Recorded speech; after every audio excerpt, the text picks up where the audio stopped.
உண்மையுள்ள மனுஷன் பரிபூரண ஆசீர்வாதங்களை பெறுவான். ஐசுவரியவனாகிறதற்கு தீவிரிக்கிறவனோ ஆக்கினைக்குத் தப்பான்.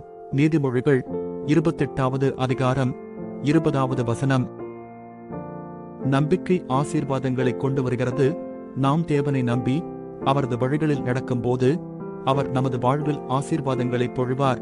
அது பொருளாதார ஆசீர்வாதங்கள் மட்டுமல்லாமல் ஆரோக்கியம், சந்தோஷம் மற்றும் வெற்றியும் அடங்கும். ஐசுவரியத்திற்காக தீவிரப்படுவது ஆபத்தானது. நாம் பணம் சம்பாதிப்பதில் மட்டும் கவனம் செலுத்தும் போது நாம் தவறான வழிகளுக்கு தள்ளப்படலாம். பொய், ஏமாற்றுதல், திருட்டு போன்ற பாவங்களில் ஈடுபடலாம். ஜெபம்.